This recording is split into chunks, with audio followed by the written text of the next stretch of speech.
Welcome to my channel Keerthi Pappi vlogs Telugu. ఎలా ఉన్నారు అందరూ? అండ్ ఈ రోజు నేను చెప్పబోయే టాపిక్ చాలా చాలా ఇంపార్టెంట్ అండ్ చాలా మంది మైండ్లో ఉన్న టాపిక్ అనమాట. సో అదేంటి అంటే స్ట్రీట్ డాగ్స్ అసలు ఎందుకు మనుషుల్ని కరుస్తున్నాయి. చాలా మంది అంటూ ఉన్నారు, ఈవెన్ నిన్న చేసిన వీడియోలో కూడా చాలా మంది స్ట్రీట్ డాగ్ని మనుషులు కరుస్తున్నాయి కదా, దాని మీద రెస్పాండ్ అవ్వట్లేదు ఏంటి అని చెప్పేసి అంటున్నారు. అసలు ఆ టాపిక్ మీద డిస్కస్ చేద్దాము అని చెప్పేసి ఈ వీడియో చేస్తున్నాను. మెయిన్గా స్ట్రీట్ డాగ్స్ ఎందుకు కరుస్తున్నాయి, అవి కరవకుండా ఉండాలంటే ఏం చేయాలి, ఇవన్నీ కూడా మనము ఈ వీడియోలో డిస్కస్ చేయబోతున్నాము. సో వీడియో మొత్తం ఇంట్రెస్టింగ్గా ఉండబోతుంది కాబట్టి స్కిప్ చేయకుండా వీడియో మొత్తం చూడండి. లెట్స్ స్టార్ట్ ఆ video. First of all street dogs ఎందుకు కరుస్తాయి అనేది కంప్లీట్గా నా పాయింట్ ఆఫ్ వ్యూలో మీకు చెప్తాను. మీకేమైనా తప్పు అనిపించినా లేకపోతే మీ పాయింట్ ఆఫ్ వ్యూ వేరేది ఏదైనా ఉందా కింద కామెంట్ సెక్షన్లో కామెంట్ చేయండి. సో ఫస్ట్ వచ్చేసి స్ట్రీట్ డాగ్స్ హ్యూమన్ అటాక్ చేయడానికి మెయిన్గా ఉన్న రీజన్స్ 2 అండి. ఫస్ట్ వన్ వచ్చేసి ఫుడ్ అండ్ సెకండ్ వన్ వచ్చేసి క్రూయాలిటీ, అంటే వాటిని మనం హింసించడం వల్ల అవి మనల్ని హింసిస్తున్నాయి. ఈ రెండు మెయిన్ పాయింట్స్ అనమాట. ఒకప్పుడు ఫుడ్ మిగిలింది అని అనుకోండి, కుక్కకైనా పెట్టేద్దాము అని చెప్పేసి పక్కన ఉంచే వాళ్ళు చాలా మంది ఉండేవాళ్ళు. కానీ ఇప్పుడు ఏంటి అని అంటే ఫుడ్ డాగ్కి పెడితే ఎక్కడ అలవాటు అయిపోతుంది, ఎక్కడ మన ఇంటి దగ్గరికి ఉంటుంది అని చెప్పి వాటికి కూడా పెట్టకుండా డస్ట్బిన్లో పడేసే వాళ్ళు చాలా అంటే చాలా మంది పెరిగిపోయారు. అండ్ అందరి గురించి అయితే నేను చెప్పట్లేదు, కొంతమంది పెట్టే వాళ్ళు అయితే ఉన్నారండి. కాకపోతే ఆ పెట్టే వాళ్ళ మీద కూడా గొడవలకు వెళ్ళిపోయే సిచ్యువేషన్స్ ఇప్పుడు చాలా చాలా జరుగుతున్నాయి. సో అలా వాళ్ళు పెట్టకరు అని అంతేకాకుండా పెట్టే వాళ్ళని కూడా పెట్టనీయకుండా గొడవలు పడుతూ ఉన్నారు. సో ఇలాంటి టైంలో డాగ్స్కి అయితే ఫుడ్ దొరకడం చాలా చాలా కష్టంగా మారిపోయింది. సో సిచ్యువేషన్స్ ఇలా ఉన్నప్పుడు వాటికి ఫుడ్ తినడానికి కూడా ఎక్కడ తింటాయి చెప్పండి. సో అవేంటి అని అంటే పక్కన డస్ట్బిన్స్లోవో లేకపోతే రోడ్డు మీదవో అలా ఎక్కడ ఫుడ్ దొరికిద్దా అని వెతుక్కుంటూ ఉంటాయి. సో అలాంటి టైంలో ఎవరైనా ఫుడ్ తీసుకొని వెళ్ళటము లేదా చేతిలో ఏదైనా కవర్స్ చూసినప్పుడు వాటిలో ఫుడ్ ఉందేమో అని చెప్పేసి వాళ్ళ మీదకి అటాక్ చేయడం లాంటివి అయితే జరుగుతున్నాయి. సో ఫుడ్ కోసం అవి వెతికి ఆకలితో ఉండలేక జరిగే అటాక్స్ చాలా చాలా చాలా ఎక్కువ. And point number 2, cruelty on dogs. Dogs మీద క్రూయల్గా అంటే చాలా హింసలు అయితే ఎక్కువైపోయాయి. ఎందుకు అని అంటే దెర్ ఇస్ నథింగ్, దానికి ఒక కాస్ అనేది ఏముండదు. వాళ్ళ సరదా కోసము లేదంటే టైం పాస్ కోసం డాగ్ని కొట్టేవాళ్ళు, లేదా వెళ్తా ఉంటారు ఒక రాయి తీసుకొని కొడతారు. లేదు అనుకోండి బైక్ మీద వెళ్తా ఉంటే డాగ్ అక్కడ పడుకొని దాని కాలు మీద నుంచి పోనించడము, దాని తోక మీద నుంచి పోనించడం, ఇలాంటివి చాలా చాలా చూస్తున్నామండి.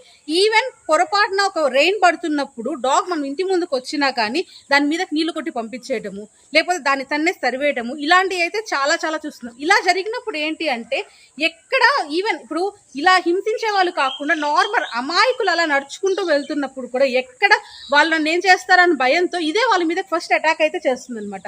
సో ఇలాంటి సిచ్యువేషన్స్ వల్ల అంటే ట్రస్ట్ ఆన్ హ్యూమన్ అనేది డాగ్కి పూర్తిగా కోల్పోతుంది. అంటే మనిషి కనిపిస్తే దాన్ని కొట్టడానికే వస్తున్నారేమో లేకపోతే దాన్ని ఏమైనా చేయడానికే వస్తున్నారేమో మైండ్ సెట్ అనేది డాగ్కి అలవాటు అయిపోతుంది. ఈవెన్ నేను ఇక్కడ మీకు ఒక చిన్న ఎగ్జాంపుల్ చెప్దాం అనుకుంటున్నాను. మా విన్నీ గారు మీకు అందరికీ తెలిసిందే, నేను రోడ్ మీద నుంచి తెచ్చాను. సో దాని మీద కూడా ఒక అతను పాపం వెళ్తూ దాన్ని తంతే అదంత దూరం పోయబడింది. ఆ తర్వాత దగ్గర ఒక 3 to 4 days దాన్ని నేను మొత్తం ప్యాంపర్ చేసిన, నన్ను నమ్మి నా దగ్గర రావడానికి అది చాలా చాలా భయపడింది. ఇప్పటికీ కూడా విన్నీకి రోడ్డు మీద తీసుకెళ్తే ఎంత భయమో, అంటే ఆ ఒక ఫియర్ అనేది దాని మైండ్లో అలా ఉండిపోయింది. ఎక్కడ బయటకు వెళ్తే వేరే వాళ్ళని ఏం చేస్తారు అన్న ఫియర్ దానికి ఎంతగానో రిజిస్టర్ అయిపోయింది అని అంటే దాని నుంచి ఆ ట్రామా నుంచి తప్పించుకోవటము డాగ్కి చాలా టైం పడుతుందండి. సో ఆ ట్రస్ట్ ఆన్ హ్యూమన్ బ్రేక్ అయినప్పుడు మనం ఏమైనా చేస్తామేమన్న భయంతో అయ్యే మనల్ని అటాక్ చేస్తున్నాయి అనమాట. మెయిన్లీ నా పాయింట్ ఆఫ్ వ్యూలో ఈ 2 ప్రాబ్లమ్స్ వల్ల డాగ్ అటాక్ చేయడం అనేది అయితే జరుగుతుంది అండి. సో ఇది తగ్గాలి అని అంటే ఫస్ట్ థింగ్ ఏంటి అని అంటే హ్యూమన్ అండ్ డాగ్కి మధ్య ఉన్న ట్రస్ట్ అనేది బిల్డప్ అవ్వాలి. సో అలా బిల్డ్ అవ్వాలి అంటే వాటికి లైట్గా ఫీడ్ చేయటము, లేదు అని అంటే అట్లీస్ట్ ఫీడ్ చేసే వాళ్ళనైనా ఇబ్బంది పెట్టకుండా ఉండండి. అండ్ ఇంకొకటి ఏంటి అని అంటే జస్ట్ మీరు ఒక చిన్న రెస్పెక్ట్ ఏంటంటే మనం హ్యూమన్స్, మనదే కాదు ఈ భూమి అంతా. సో ఈవెన్ పక్కన క్రియేచర్స్ బతకడానికి కూడా మనం కొంచెం స్కోప్ అనేది ఇవ్వాలన్నమాట. సో అలా ఏంటి అంటే ఈవెన్ మన పిల్లలకి కూడా చిన్నప్పటి నుంచే నేర్పించాలి. డాగ్ వెళ్తుంది ఒక రాయేసారు అనుకోండి, అది కరెక్ట్ కాదు, అది తప్పు పద్ధతి అని చెప్పేసి చెప్పడం నేర్పించారు ఉంటే we can find better society రేపొద్దున. అండ్ అంతేకాకుండా వాటిని హింసించడం వల్ల అవుతుంది కాబట్టి వాటి హింస అనేది అంటే అట్లీస్ట్ మీరు చేయకపోయినా పక్కన వాళ్ళు ఎవరైనా రాయి విసరడానికి వచ్చినా కానీ జస్ట్ స్టాప్ దెమ్. అలా మీరు ప్రతిసారి ఒకరిని కాకపోతే ఒకరిని స్టాప్ చేశారంటే ఒకనొక టైంలో ఆ ట్రస్ట్ అనేది డాగ్కి బిల్డ్ అవుతుంది అండ్ మనతో చక్కగా ఉంటాయి. అలా ఇంకొకటి ఏంటి అంటే అన్ని డాగ్స్ అగ్రెసివ్ ఉంటాయని నేను చెప్పట్లేదండి, చాలా డాగ్స్ ఫ్రెండ్లీగా ఉంటాయి, ఎక్కడో 1-2 అయితే అగ్రెసివ్గా ఉంటాయి. అలా అని చెప్పేసి ఇప్పుడు ఏంటి అంటే 1-2 ఎక్కడో అగ్రెసివ్గా ఉన్న డాగ్స్ని పట్టుకొని అన్ని డాగ్స్ని చంపేయాలని చెప్పేసి చాలా మంది అయితే అంటూ ఉన్నారు. సో అదైతే ఎంతవరకు కరెక్ట్ మీరైతే చెప్పండి. ఎందుకు అని అంటే 1-2 అగ్రెసివ్ డాగ్స్ ఉంటే వాటిని షెల్టర్కి పంపించడము, లేదు అని అంటే వాటికి తగ్గ యాక్షన్ అనేది అనేది మున్సిపాలిటీ వాళ్ళు తీసుకోవాలి. అంతేకాని ఆ డాగ్స్ ఉన్న మిగతా డాగ్స్ అన్నిటిని పట్టుకొని తీసుకెళ్ళిపోవాలి, చంపేసేయాలి, ఇంకేదైనా చేసేయాలి, ఇవన్నీ అయితే కరెక్ట్ అయితే కాదండి. అండ్ ఇంకొకటి, కొంతమంది అంటున్నారు ర్యాబీస్ వస్తుంది అని చెప్పేసి. ప్రతి డాగ్కి యాంటీ ర్యాబీస్ ఇంజెక్షన్ అనేది చేపించాల్సిన బాధ్యత గవర్నమెంట్ది. అది ఖచ్చితంగా గవర్నమెంట్ చేపించాల్సిన పని. దాంట్లో మీరు ఎక్కడ డాగ్ని తప్పు పట్టడానికి అయితే లేదు.